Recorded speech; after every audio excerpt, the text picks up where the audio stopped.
आप देख रहे हैं रोशन पाकिस्तान न्यूज। ये भी समझती हूँ मैं आज उनकी फैमिली के साथ, ये उनकी वाइफ हैं गजाला साद रफ़ीक, ये शमाइला सलमान रफ़ीक खड़ी हैं मेरे साथ। मैं ये समझती हूँ कि उनके जो वालिदैन थे वो शुहदाए जमहूरियत थे और ये दोनों भाई भी असीरान जमहूरियत हैं।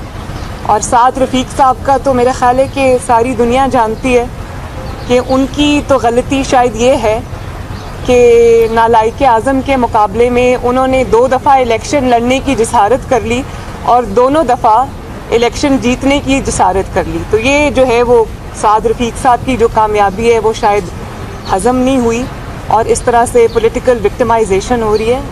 ये किसी तरह भी जो है ये कोई काबिले फ़ख्र बात नहीं है, इसकी हम सख्ती से मज़म्मत करते हैं। जी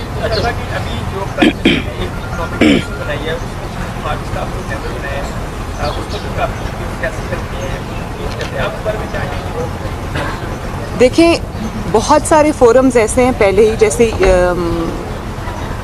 ECC है और जो नेशनल सिक्योरिटी काउंसिल है जिसके अंदर पहले ही ये सारे इदारों की शमूलियत है। मुझे नहीं समझ आती कि इसके अंदर इस तरह की काउंसिल बनाने की ज़रूरत क्या थी।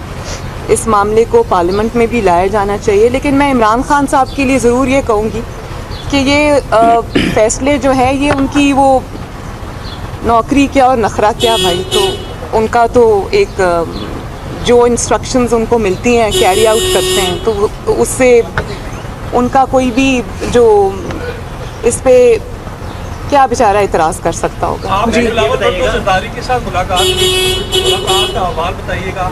कहा जाता है कि आपकी तरफ से और दावत की तरफ से इलेक्शन इन हाउस तब्दीली दोनों हफ्ते में होगा, तो ज़्यादा किसके ऊपर जोर था? क्या इन हाउस तब्दीली की तरफ आप लोग जाएंगे या मिड टर्म इलेक्शन या इलेक्शन की तरफ जाएंगे? देखिए, बहुत सारी बातों पे बिलावल के साथ मेरी बातचीत हुई काफ़ी तफसील के साथ और उसमें बहुत सारे मामला ज़ेर बहस आए जिसके ऊपर ये फ़ैसला किया गया, जैसे ये इन हाउस तब्दीली है या उसमें सेनेट के चेयरमैन की तब्दीली है या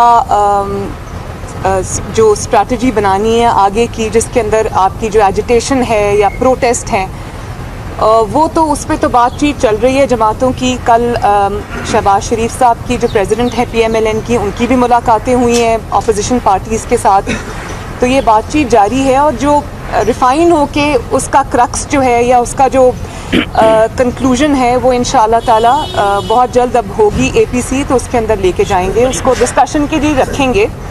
तो उसमें जो चीज़ सामने आएगी सारी पार्टीज़ की तरफ से वो उसको देखा जाएगा कि क्या स्ट्रैटेजी है। लेकिन मेरा और बिलावल का जो एक मेन पॉइंट था डिस्कशन का वो ये था कि इस नाअहल और नालायक हुकूमत की वजह से आवाम के ऊपर जितनी मुश्किलात आ गई हैं, इस जो जुल्म उनके ऊपर किया गया इस बजट की सूरत में, इसके ऊपर रेजिस्टेंस की जो है वो इस पे ज़्यादा बातचीत हुई।